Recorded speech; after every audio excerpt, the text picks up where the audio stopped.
بسم اللہ الرحمن الرحیم۔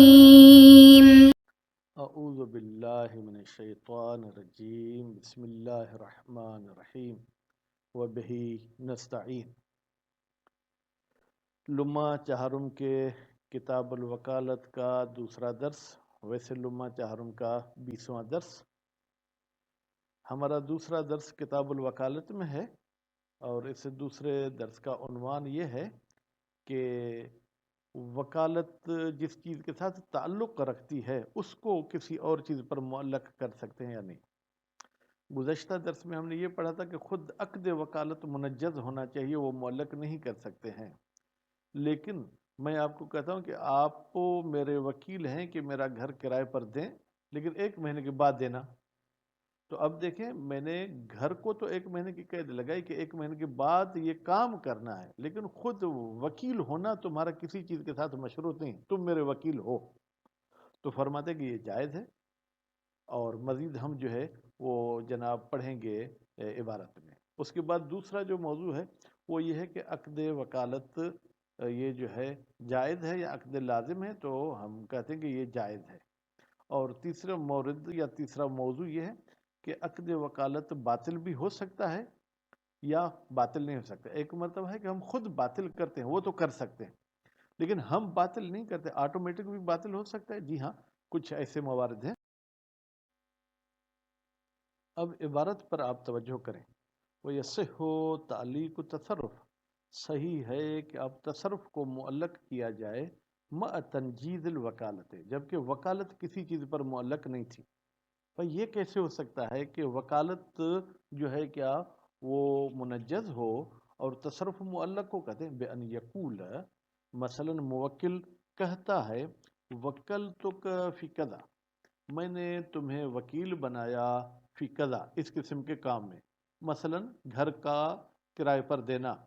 ولا تتصرف، لیکن تم اس گھر میں تصرف نہیں کرنا الا بعد شہر، مگر 1 مہینے کے بعد۔ تو اب یہاں پر کہتے ہیں اس سے شرط لگانے کے ساتھ، اس سے قید لگانے کے ساتھ وکالت اپنی جگہ پر صحیح ہے۔ کیوں؟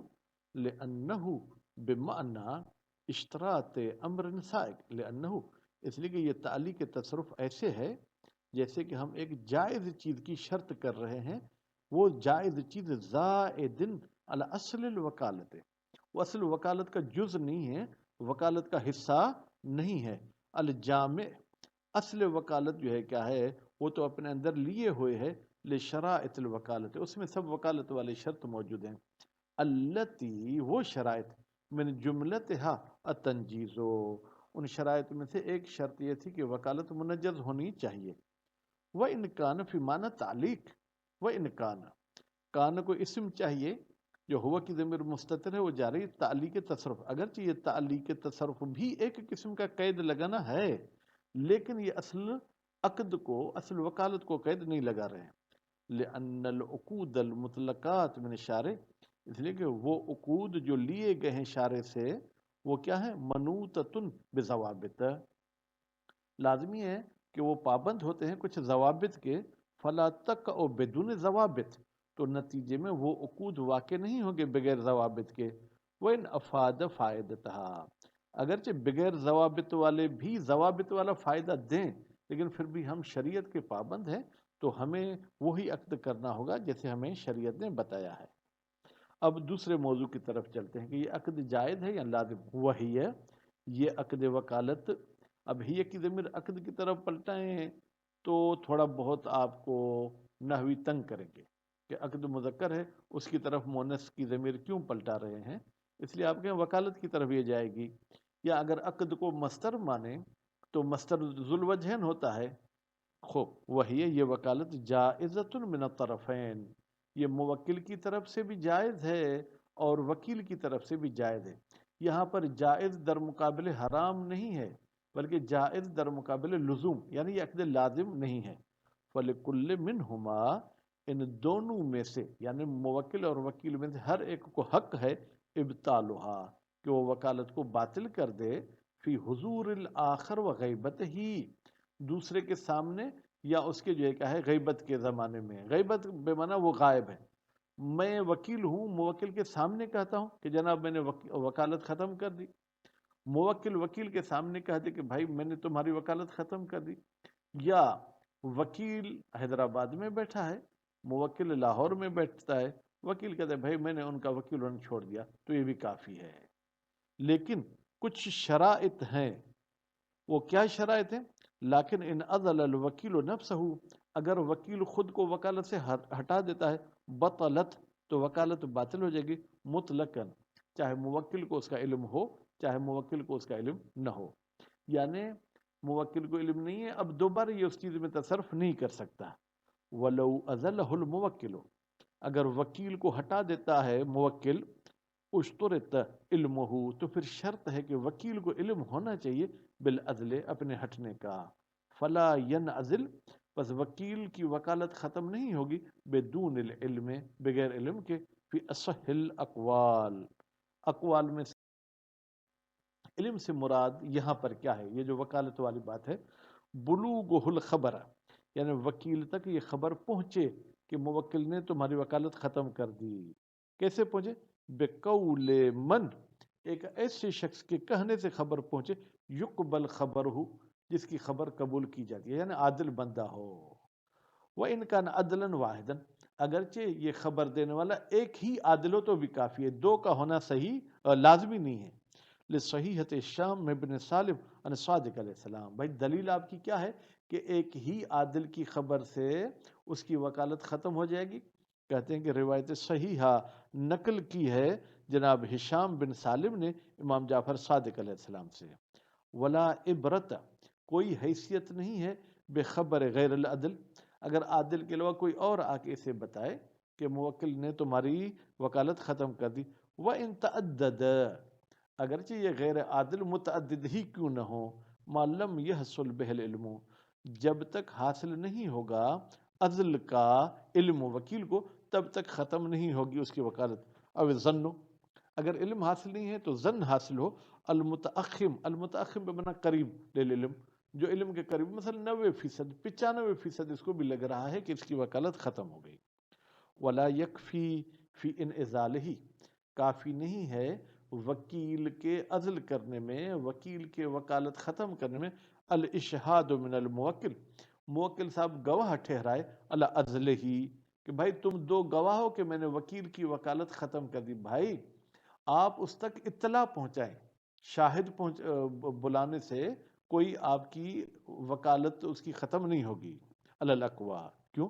للخبر سابق، اس لیے کہ ہمارے پاس دلیل یہ ہے کہ امام جعفر صادق علیہ السلام کا فرمان ہے کہ جب تک وکیل کو علم نہیں ہوتا تب تک اس کی وکالت ختم نہیں ہوگی، خلاف للشیخ و جماعت، شیخ توسی اور ایک جماعت کے خلاف ہے یہ فتویٰ، یعنی یہ کہتے ہیں کہ بھائی اشہاد ہو جائے تو وکیل کو بھلی علم نہ بھی ہو تو بھی اس کی وکالت ختم ہو جائے گی۔ وَحَيْثُ كَانَتْ جَائِزَةً، اب اس کے عقد جائز ہونے کے نتائج کیا نکلیں گے؟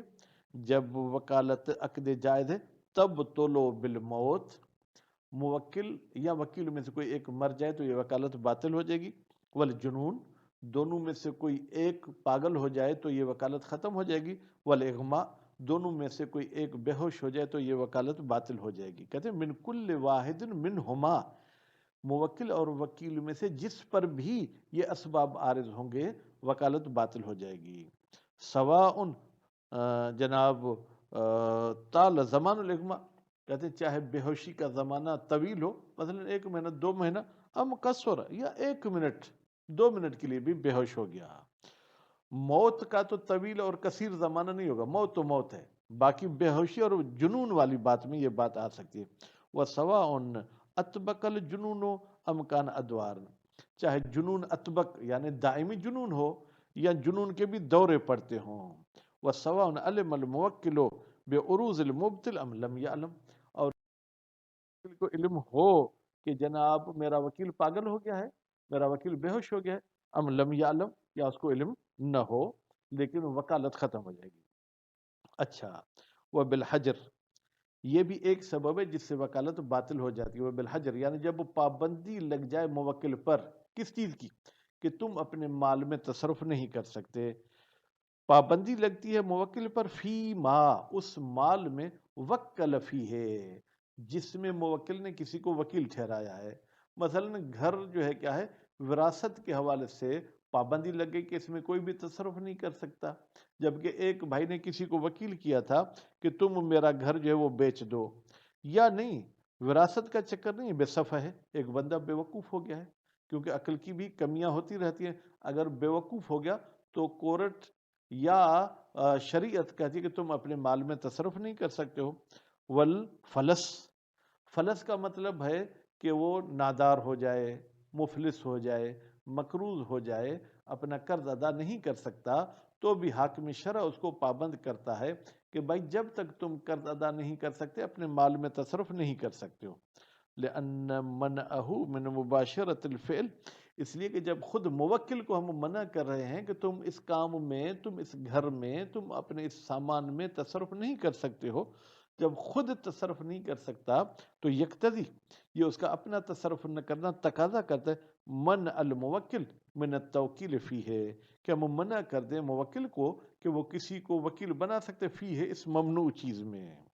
وفی حکم الحجر، حجر کے حکم میں ہے ترورق، اگر ہمارا موکل آزاد تھا لیکن اب کسی کا عبد ہو گیا، رق یعنی عبدیت، عبد ہونا، علی الموکل، موکل پر جو ہے کیا عبدیت عارض ہو جائے. کیا آزاد انسان بھی کسی کا بندہ ہو سکتا ہے؟ جی ہاں، بے انکان حربیا، ہمارا موکل کافر حربی تھا. کافر حربی کا آسان اگر ترجمہ کریں یعنی وہ کافر جو اسلام کے خلاف مسلمانوں کے ساتھ لڑتا رہتا ہے، فسترق، اور وہ اسیر ہو جائے تو اب یہ جو ہے کیا آزاد نہیں رہے گا بلکہ یہ عبد ہو جائے گا. وَلَوْ كَانَ وَكِيلًا أَصْبَحَ بِمَنزِلَةِ التَّوْكِيلِ عَبْدِ الْغَيْرِ. ٹھیک، وَلَوْ كَانَ وَكِيلًا، اب اگر یہی جو ہے جو عبد ہو گیا یہ وکیل ہو تو کیا ہوگا؟ اصبح، تو یہ ایسے ہے بمنزلۃ توکیل عبد الغیر، میں نے زید کو وکیل بنایا تھا، اب وہ زید کسی اور کا جو ہے کیا ہے عبد بن گیا، تو میں غیر کے عبد کو وکیل نہیں بنا سکتا ہوں.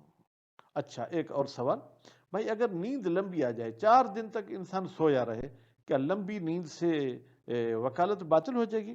ولا تبطل بالنوم، وکالت باطل نہیں ہوگی نیند کے ذریعے. ولو تطاول، اگرچہ نیند لمبی ہی کیوں نہ ہو، وہ ڈاکٹر تشخیص دیں گے کہ بے ہوش تھا یا نیند میں تھا، اگر نیند میں ہے تو وکالت باطل نہیں ہوگی. کیوں؟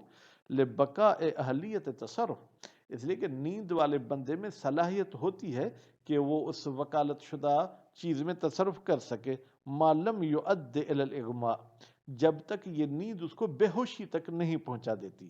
لیکن اگر نیند کے بعد بے ہوش ہو گیا فتبطل، تو پھر وکالت باطل ہو جائے گی، لیکن من حیث الاغماء، بے ہوشی کی وجہ سے وکالت باطل ہے، لا من حیث النوم، نیند کی وجہ سے جو کیا ہے وہ باطل نہیں ہوگی. ومثلہ سکر، مثلہ جناب اس نیند کی طرح ہے جو ہے کیا ہے جناب نشہ ہونا. ٹھیک ہے، تو نشے کی وجہ سے بھی وکالت باطل نہیں ہوگی، مگر یہ کہ وہ نشہ اس کو بے ہوشی تک پہنچا دے تو پھر بے ہوشی کی وجہ سے باطل ہو جائے گی. اچھا، ایک صورت میں نشے کی وجہ سے وکالت باطل ہو جائے گی، الا ان یشترط عدالتہ، اگر شرط لگائی جائے کہ وکیل عادل ہو. عادل کا مطلب یہ ہے کہ واجبات کو ادا کرتا ہو، محرمات سے بچتا ہو. جب اس نے نشہ کیا تو یہ حرام کام کیا، نتیجے میں عدالت ختم، تو پھر جو ہے کیا ہے اس کی وکالت بھی ختم. کہ وکیل الوکیل، خود وکیل میں عادل ہونا شرط نہیں ہے. میں نے زید کو وکیل بنایا، پھر زید خالد کو میرے لیے وکیل بناتا ہے، تو وکیل الوکیل میں عدالت شرط ہوتی ہے. والولی، یا ولی کے وکیل میں بھی جو ہے کیا ہے وہ عدالت شرط ہوتی ہے. مثلا میرا ولی جو ہے کیا ہے وہ میرا بیٹا ہے، اب وہ میرا بیٹا پھر میرے لیے کوئی وکیل لے رہا ہے تو اس میں بھی اس وکیل کو عادل ہونا چاہیے. خوب، اس کے بعد پھر فرماتے وہ تب تو لو، ایک اور مورد جہاں پر وکالت باطل ہو جاتی ہے، بفعل الموکل، موکل کوئی ایسا کام انجام دیتا ہے ما تعلقت بہ الوکالت، جس کے ساتھ وکالت کا تعلق تھا. مثلا کما لو وکلہ فی بیع عبد، موکل نے کسی شخص کو کہا کہ میرا عبد بیچ دو، ثم باعہ، پھر مالک نے خود اس عبد کو بیچ دیا. بھائی اب عبد ہی بک گیا تو اب وکالت کس کی؟ وکالت خود بخود ختم ہو جائے گی. وفی حکم البیع، اور اس بیع کو حکم میں ہے ما ایک ایسا کام کرنا ینافی ہے جو وکالت کے ساتھ منافات رکھتا ہے، ینافی ہا کا اتق ہی. مثلا میں نے آپ کو کہا کہ آپ میرا عبد یہ بیچ دیں، آپ وکیل ہیں، پھر میں نے اسی عبد کو آزاد کر دیا. اب جب آزاد کر دیا تو آزاد بندے کو بیچنا ٹھیک نہیں ہے، تو اس صورت میں بھی وکالت جو ہے کہ وہ باطل ہو جائے گی. تو آج کے درس کا مختصر خلاصہ یہ کہ اصل وکالت کو آپ کسی چیز پر معلق نہیں کر سکتے، لیکن جس چیز کے ساتھ وکالت کا تعلق ہے یا تصرف کو آپ معلق کرنا چاہیں تو کر سکتے ہیں. اور دوسری بات یہ کہ یہ وکالت عقد جائزہ میں سے ہے. اور تیسری بات یہ کہ اگر موکل وکیل کی وکالت ختم کرے تو وکیل کو علم ہونا ضروری ہے، لیکن اگر وکیل اپنی وکالت کو ختم کرتا ہے تو اس کا اطلاع موکل کو دینا ضروری نہیں ہے. اب آپ مجھے یہ بتائیں گے کہ وہ کون سی چیزیں ہیں جن کی وجہ سے وکالت باطل ہو جاتی ہے. وصلی اللہ علی محمد و آل محمد.